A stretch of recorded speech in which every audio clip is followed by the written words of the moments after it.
Welcome to Hexes, Haunts, and Howls. Across the United States, people report seeing the same unexplained things, often in different places, often years apart. This podcast examines those reports. Some accounts may be disturbing. All stories will remain anonymous.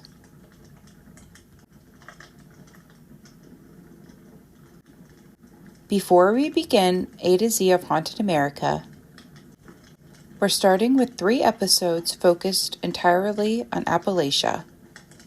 Appalachia isn't a single state.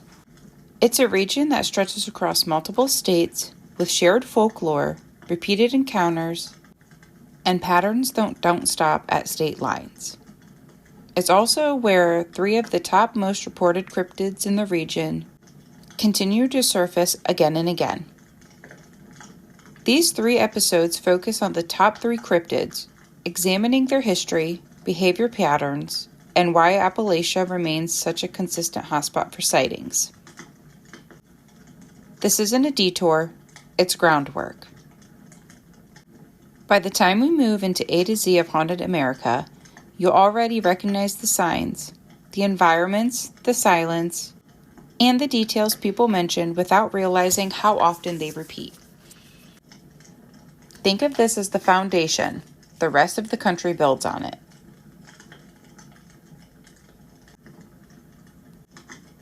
Bigfoot in Appalachia.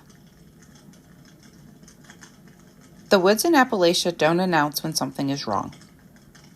There's no warning, no sudden silence like people talk about, no dramatic moment where the forest holds its breath.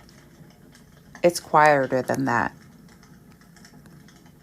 Most people who report Bigfoot in Appalachia don't start with seeing anything. They start with the feeling that something has stepped outside of where their eyes can reach. A presence. It usually happens on familiar land. A trail they've walked since childhood. A ridge behind a family property. A creek bed where nothing has ever gone wrong before. And then, something shifts. Footsteps that match your own pace. Not following, not leading, just keeping time.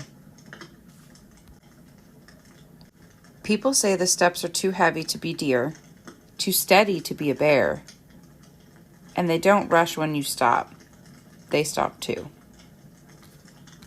Some describe hearing breathing, slow, deliberate, close enough to feel against the back of your neck. Others talk about wood knocking.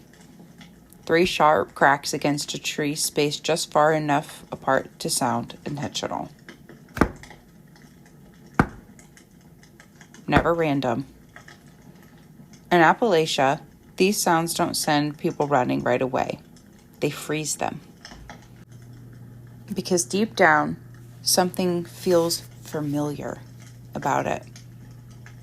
Like the woods themselves are watching through something else. Hunters talk about being followed along the ridge lines. They report something circling downhill, always choosing the harder path, the one that keeps it hidden. Campers wake in early hours to the sound of footsteps pacing just beyond the firelight. Not approaching, not retreating, waiting. Dogs react first. They whine. They tuck their tails. Some refuse to leave the tent or truck. Others bolt without warning and have to be dragged back, shaking. And then there's the smell. Strong, earthy, rotting leaves mixed with something coppery and sharp. People don't talk about that part much. What makes Appalachian Bigfoot different isn't size or strength. It's restraint. It doesn't chase. It doesn't roar for attention. It doesn't need to. It stays just far enough away from you that you question yourself. Close enough that you don't forget. And when people finally do leave, when they reach their vehicle or their porch light, they almost never look back. because something about those woods feels offended. As if you were noticed. As if you crossed a boundary you didn't know existed. Tonight we're talking about Bigfoot in Appalachia. Not the version from documentaries or grainy footage, but the ones the locals whisper about. The one that reaches from the tree line. The one people will encounter once, and then spend the rest of their lives avoiding the places it led them to.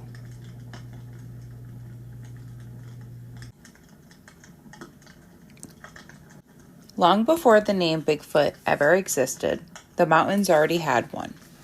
Appalachia is one of the oldest mountain ranges on Earth. Older than the Rockies, older than the Alps.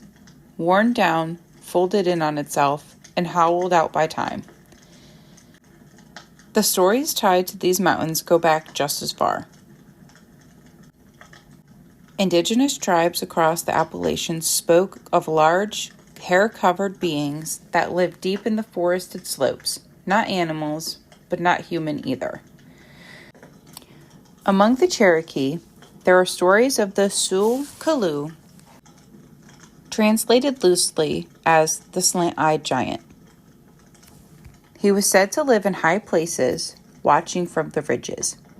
Not a monster, not a spirit, but something powerful enough that people were warned not to disturb its territory. Other tribes describe similar beings under different names: wild men of the woods, forest guardians, or simply the ones who walk like us. What's important is this. These weren't campfire scares. These were warnings. Early European settlers recorded similar encounters, even if they didn't understand what they were writing down. In the 1700s and early 1800s, journals from the trappers and homesteaders mention hairy men seen across clearings at dawn, or large figures moving upright through the trees. Some entries mention footprints too large to be bare, found near creek beds or along game trails. These accounts weren't sensationalized. They were written as inconveniences, as obstacles, as something you avoided, not chased. Settlers learned quickly which hollows felt wrong, which ridges stayed quiet too long, and which stretch of forest you just didn't linger in after dark.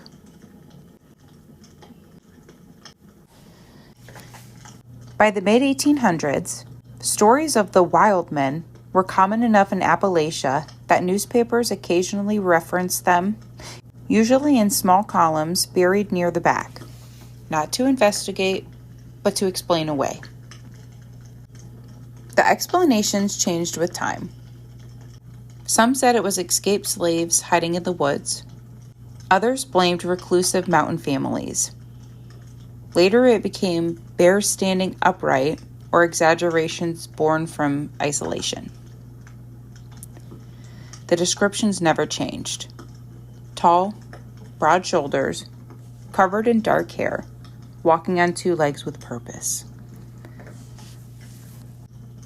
When logging exploded across Appalachia in the late 1800s and early 1900s, reports increased. Men working deep in the forest often reported tools going missing overnight, camps being circled in the dark, and heavy footprints pacing just beyond lantern light. Some loggers quit without explanation. Others transferred out of certain areas and refused to say why. They didn't call it Bigfoot. They called it something that lives back there.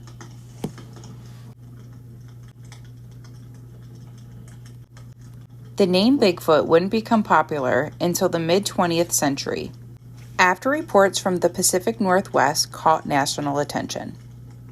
But Appalachia didn't suddenly discover the creature. It finally had a word for it.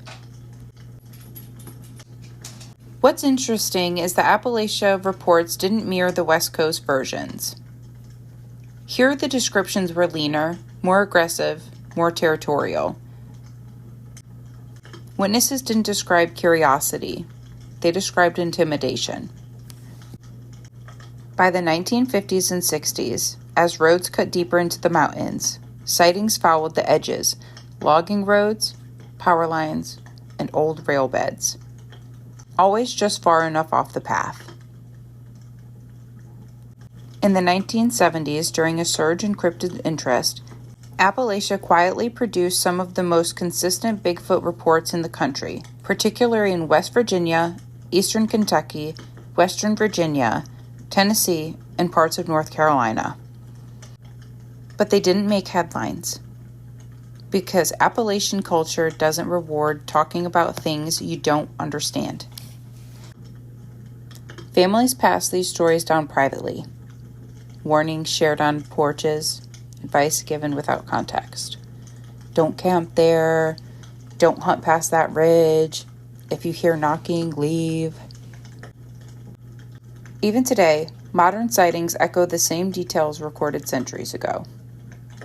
The same behavior, the same locations, the same feeling of being watched.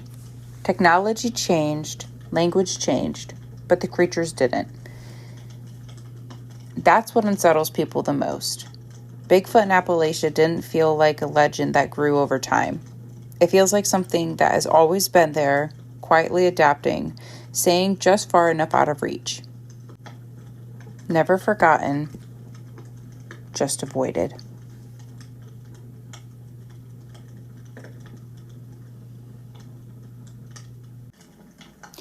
Appalachian Bigfoot isn't defined by what it looks like. It's defined by how it behaves. That's what separates it from folklore, exaggeration, and misidentification. Behavior repeats, behavior forms patterns.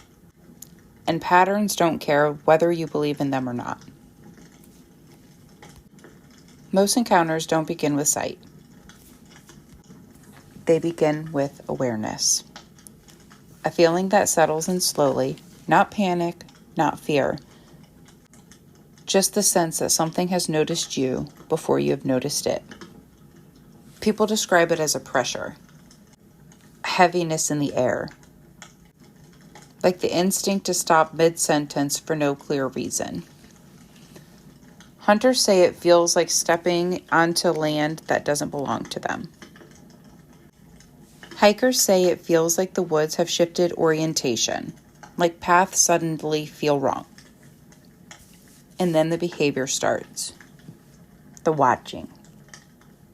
Appalachian Bigfoot watches first. Not openly, not from clearings, but from elevation. Almost every credible report places the observer uphill, on ridgelines, slopes, or higher ground, just out of sight. That's not accidental. Higher ground controls sound, controls visibility, controls escape routes. Witnesses often report the sensation of eyes on them long before they hear or see anything. And when they do notice movement, it's fleeting. A shadow shifting between trees, something tall stepping back rather than forward. Bigfoot in Appalachia does not reveal itself unless it chooses to. And most of the time, it doesn't. Parallel movement. One of the most consistent behaviors reported is parallel tracking. This is where witnesses hear footsteps matching their pace, not behind them, not ahead of them, but off to the side.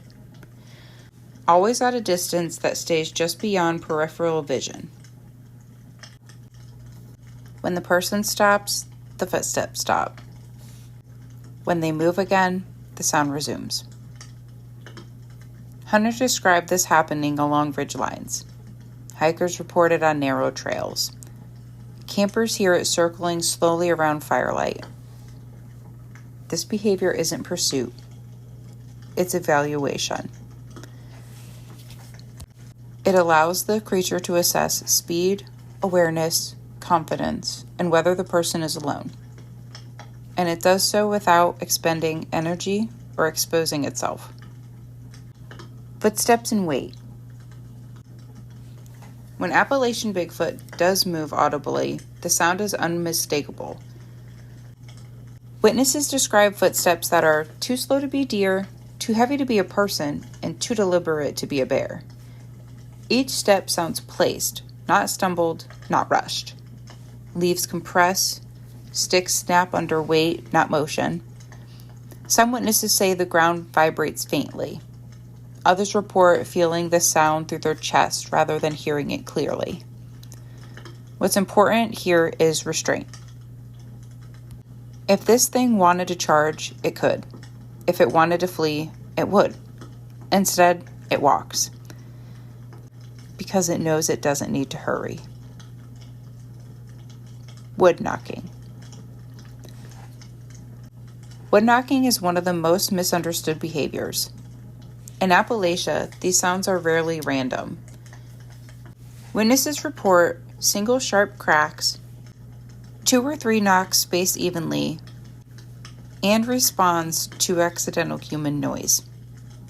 The knocks often come from different directions, uphill first, then further off, then sometimes closer.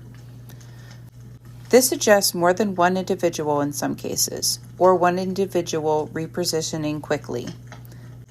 But the purpose isn't communication with humans, it's territorial signaling. A way of saying, you are here, I am aware, decide what you're doing next. People who ignore the knocks often report escalation. People who leave shortly after rarely report anything further. Tree structures and manipulation. Another common behavior includes tree manipulation. Bent saplings, arched branches, trees twisted at unnatural angles. These aren't nests. These aren't shelters. They're markers. Placed along game trails, ridge lines, and access points, often where paths converge or narrow. Hunters report these structures appearing overnight.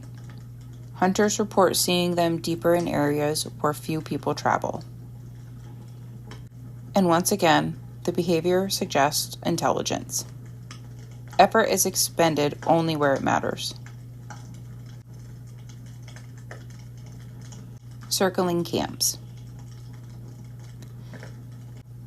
When Bigfoot approaches camps, it almost never enters them. Instead, it circles. Witnesses describe footsteps pacing just beyond firelight, staying close enough to be heard, but far enough to remain unseen. Sometimes stones are thrown, not to hit, to land. A rock dropped near a tent, another tossed against a tree. These are not attacks. They're warnings. People who respond aggressively, shouting, firing weapons, charging into the dark, often report the most intense encounters. People who stay quiet, pack up at dawn, and leave report the behavior stops entirely. Silence and control. One of the most unsettling aspects of Appalachian Bigfoot behavior is how it manipulates silence. Witnesses describe moments where insects stop, birds go quiet, wind seems to pause unnaturally. Not suddenly, but gradually. This isn't something crashing into the environment. It's something that belongs to it. Bigfoot doesn't disrupt the woods. It becomes the dominant presence within them. Dog reactions. Dogs are often the first indicator something is wrong. Behaviors include whining, refusing to move, hiding behind owners, and sudden aggression toward the tree line. Some dogs bolt and have to be physically restrained. Others freeze entirely. Multiple reports describe dogs refusing to return to the same area after encounters, even months later. Bigfoot notices dogs. In several cases, witnesses report the creature repositioning when a dog changes direction, as if it's tracking the animal's reaction rather than the human's movements. The smell. The smell is one of the least discussed behaviors, and one of the most consistent. Described as rotting vegetation, wet earth, sulfur, copper, or blood. It often appears suddenly and disappears just as fast. This isn't natural decay, it's presence. And in many cases, the smell appears right before escalation, heavier footsteps, closer proximity, more direct signaling. Escalation patterns. Appalachian Bigfoot escalates behavior in stages. First, awareness, then observation, then signaling, finally, intimidation. Rarely does it go further. This suggests a strong territorial instinct, not predatory behavior. People aren't prey, they're intruders. And when the intruders leave, the behavior stops. Why it doesn't kill. This question comes up constantly. If Bigfoot is real, if it's that big, if it's that strong, why aren't there bodies? Because killing brings attention. Because removal of a threat is unnecessary when intimidation works. Because predators that survive long-term don't take risks that they don't need to. Appalachian Bigfoot doesn't need to prove dominance. The mountains already give it that. Why people remember everything. Finally, there's memory. People who experience these behaviors remember details vividly. Sounds, smells, angles, emotions. Not like dreams, like trauma. Because the encounter doesn't feel supernatural. It feels real enough to matter. And that's the behavior pattern that ties everything together. Bigfoot in Appalachia doesn't haunt, it doesn't stalk endlessly, it doesn't terrorize randomly, it enforces boundaries. Quietly, efficiently, and just close enough that you never forget where you were when it decided to let you leave. Why Appalachia? If Bigfoot exists anywhere, Appalachia makes sense. Not because it's remote, not because it's royal, but because it's layered. Appalachia isn't one forest, it's forest stacked on forest. Ridges folded over themselves, hollows so deep sunlight barely reaches the ground. This mountain range is older than almost everything else on this continent. Older than the Rockies, older than most known fossils, older than the idea of predators being pushed out by human expansion. These mountains weren't pushed up violently. They were worn down slowly, which means they didn't just change shape, they developed depth. Caves, sinkholes, abandoned mine systems, natural tunnels that don't exist on maps, places something could move through without ever being seen. Isolation that never fully ended. People think Appalachia is isolated because of poverty or lack of development. That's not it. Appalachia is isolated because it resists being fully known. Even today, there are unmapped hollows, private family land held for generations, stretches of forest never commercially logged, and areas locals refuse to enter without explanation. There are places GPS glitches, places radios lose signals, places sound doesn't travel the way it should. If something wanted to remain hidden while still having access to water, food, and migration corridors, this is the ideal terrain. Old growth forests still exist. Unlike many parts in the U.S., Appalachia still contains pockets of old growth forests. Not parks, not tourist trails, true old growth. Trees hundreds of years old, dense understory, minimal human traffic. These forests support large prey populations, consistent water sources, and stable year-round shelter. And they're quiet. Quiet enough that something heavy can move without drawing attention. Natural travel corridors.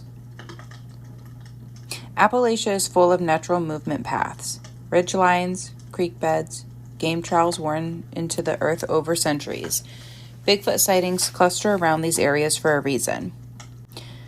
They allow elevation advantage, silent travel, quick escape routes, and constant awareness of intruders.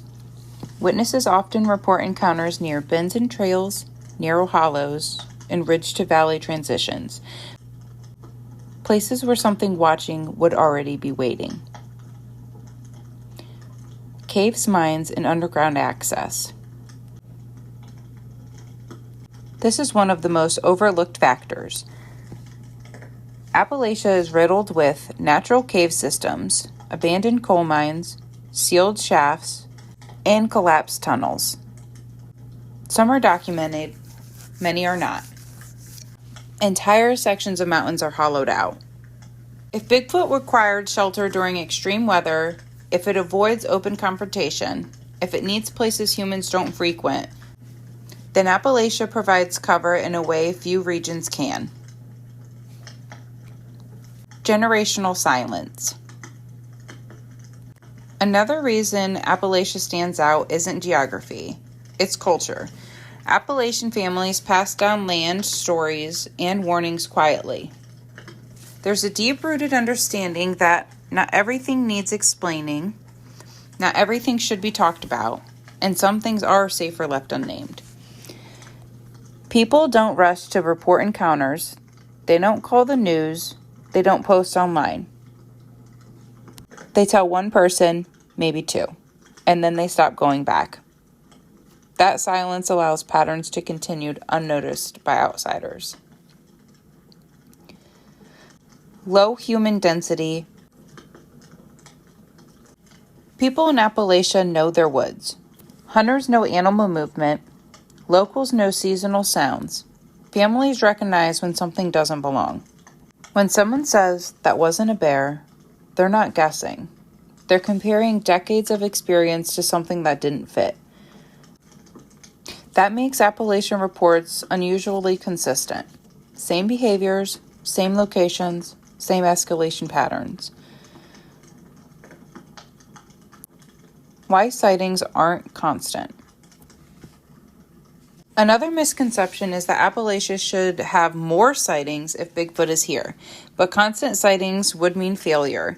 Something that has survived this long wouldn't allow frequent exposure. Instead, reports happen when humans push deeper, land is disturbed, or boundaries are crossed.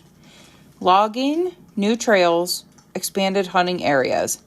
Sightings spike during disruption, not stability. The mountains themselves.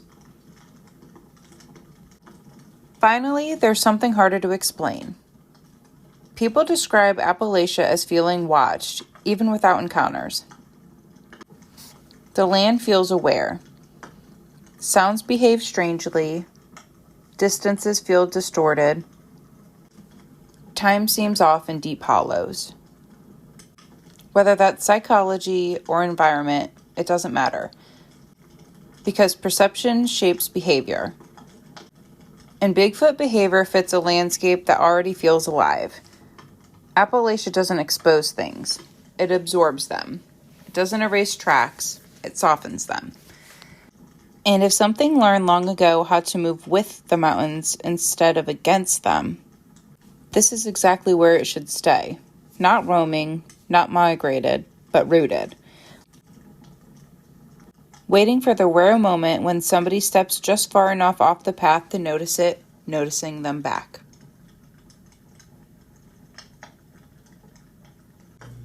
Silence and fear. Why people don't talk about Bigfoot. There's a reason most Appalachian Bigfoot encounters never become stories. It's not because nothing happened, it's because something did.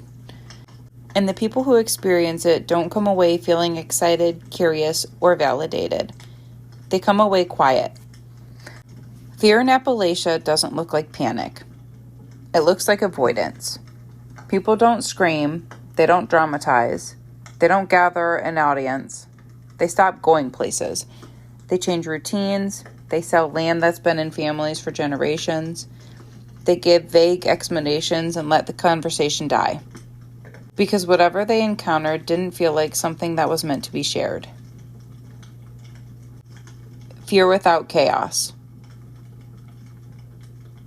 Most people expect fear to be loud.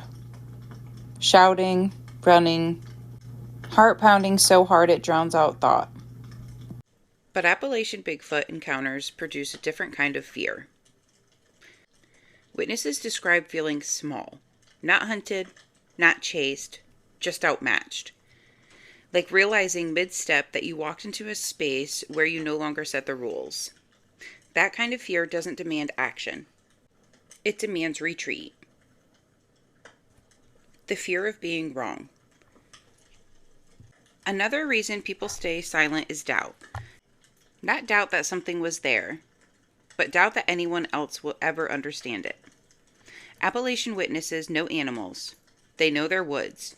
So when something doesn't fit, it's deeply unsettling. But admitting that out loud invites ridicule. So instead of asking, "What was that?" people say, "It was probably nothing," and then they never go back.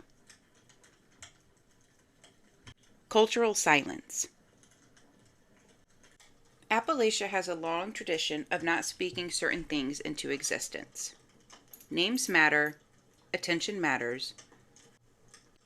Older generations taught that talking about things in the woods could invite them closer. Whether that belief is superstition or experience doesn't matter. It shapes behavior. Families pass down warnings without details. Don't answer knocks. Don't whistle at night. If something follows you, don't acknowledge it. Bigfoot fits into this creepy category, not as a monster, but as something you don't want to provoke. Fear that lingers. People who encounter Bigfoot often report that the fear doesn't fade. It settles. Months later, they're still hesitant at tree lines. Years later, certain smells trigger memory. Even decades later, they can still describe the encounter clearly, even if they've never told anyone. This isn't fear that peaks and releases. It's fear that reshapes behavior. Why stories stop after one encounter. Another pattern appears again and again. People rarely report multiple encounters, not because the behavior stopped, but because the person changed. They stopped camping alone. They stopped hunting in certain areas. They stopped pushing past discomfort. Avoidance works.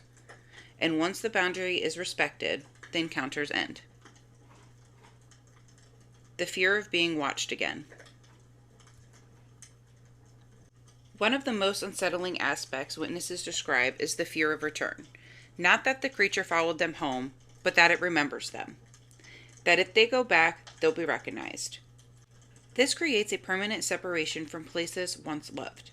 A creek you grew up fishing, a ridge you hunted every fall, a trail that used to feel safe. All off limits now. Why fear beats proof. Fear doesn't care about evidence. You don't need proof when the evidence itself changes your life. People don't seek validation because they don't need it. They know what they felt. And that certainty makes silence easier than argument. The final reason people stay quiet. The last reason is the hardest to explain. Some witnesses feel allowed to leave, as if the encounter ended because something decided it had made its point. That feeling generates gratitude mixed with fear. Gratitude doesn't ask for attention. It asks for respect. So people keep quiet. They don't document. They don't record. They don't push their luck. They listen to the lesson they were given. And in Appalachia, the lesson is usually simple. Some things don't want to be known. They want to be left alone. Evidence. When it comes to Bigfoot, evidence rarely arrives all at once. It comes in fragments, impressions left behind, moments people can't quite explain, but never forget. In Appalachia, these fragments have been piling up for generations. First, we have footprints. Some of the most frequently reported evidence comes in the form of massive human-like tracks. Often found along creek beds, muddy trails, and old logging roads. What stands out isn't just their size, sometimes exceeding 16 inches, but the way the foot bends.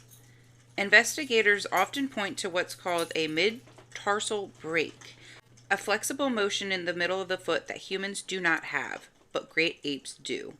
These tracks don't move like boots. They don't move like bears. They move like something walking upright and comfortable. Second are the hair samples. Hair is often found snagged on barbed wire fences, tree bark, or deep in the brush where nothing else should be passing through. While many of the samples test as animals we know, a surprising number come back inconclusive.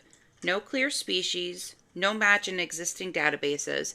It doesn't prove Bigfoot, but it leaves a question mark where there should be an answer. Third is the audio recordings. The Appalachian Mountains carry sound in strange ways. People have recorded long howls, rhythmic whoops, and deep guttural calls echoing through valleys late at night.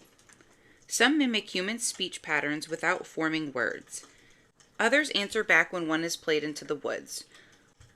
Wildlife experts often rule out wolves or coyotes, but can't always agree on what is responsible. Fourth is the tree structures. Twisted trees snap several feet above the ground. Large limbs crossed or woven together into arches or teepee-like shapes. These are not saplings bent by weather. Many are trees too thick for a human to break without tools. Some researchers believe that structures mark territory or serve as navigational markers, while skeptics argue they're natural. The problem is, they keep appearing in patterns. Fifth, encounter witnesses. Perhaps the most compelling evidence comes from the people who encounter something face to face. Across the Appalachia, witnesses describe the same details without knowing each other. Enormous height, broad shoulders, long arms, dark hair, a powerful, overwhelming presence. Many say this creature isn't aggressive, but aware, watching, calculating, and then they're gone. Sixth is physical interactions. Some encounters go beyond sightings. Campers report rocks thrown from unseen hands, tents shaken violently in the night, heavy footsteps circling just outside firelight. In many cases, nothing is ever stolen, nothing is damaged. It's as if something wants to be known, but not seen. Seventh, we have thermal imaging. Modern technology has added a new layer. Thermal cameras have captured large, upright, heated signatures moving through dense forests where no trails exist. These figures walk on two legs, pause, and sometimes appear to crouch or observe. Critics argue misidentification, but the size, motion, and context don't always line up with known animals. Eighth is the smell. A detail that appears again and again is the odor. Witnesses describe a powerful stench. Rotten eggs, sulfur, wet dog, or decay. It often appears before a sighting and lingers after the presence is gone. The smell is so distinct that many say it's what made them realize something wasn't right. Ninth is animal reactions. Dogs refusing to move forward, horses panicking, wildlife going silent all at once. Hunters report moments where the forest feels empty. No insects, no birds, no wind. These reactions often are followed by encounters, as if animals sense something humans cannot. 10th, history and folklore. Long before Bigfoot had a name, Appalachian settlers and indigenous tribes spoke of wild men in the mountains, hair-covered beings that lived deep in the forest. Not monsters, but not humans either. These stories weren't told for entertainment purposes. They were warnings, passed down quietly, meant to be respected. Taken alone, each piece of evidence can be explained away, but together they form a pattern. Something has been walking these mountains for a very long time, and whether it wants to be found or forgotten remains the real mystery.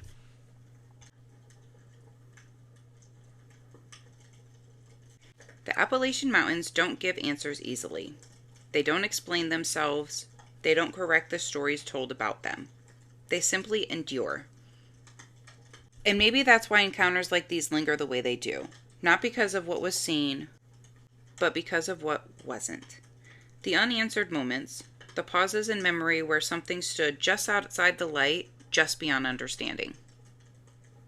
Bigfoot isn't always described as violent. More often, it's described as watching, present, aware, choosing when to be known. And that choice, that silence, is what keeps people from talking. Many witnesses never report what they experienced. Some fear ridicule, others fear stirring something they believe should be left alone.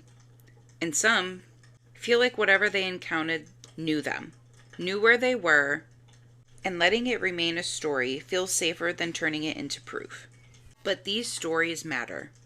They form a map, not of places, but of patterns. And every voice adds another thread to the long, quiet history woven through these mountains. If you've had an encounter, Bigfoot, something unexplained in the woods, a moment where the forest felt wrong, I want to hear it. Whether it happened years ago or just recently. Whether you saw something clearly or only felt that unmistakable sense of being watched. You don't need evidence. You don't need answers. You just need the memory. You can send your stories in at any time. Short or long, detailed or uncertain. All stories will remain anonymous. If you're listening right now and you're thinking, I've never told anyone this before, you're not alone. The mountains have been listening for longer than we have. Thank you for listening to Hexes, Haunts, and Howls. I'm your host, Cupcake. Until next time, stay sweet.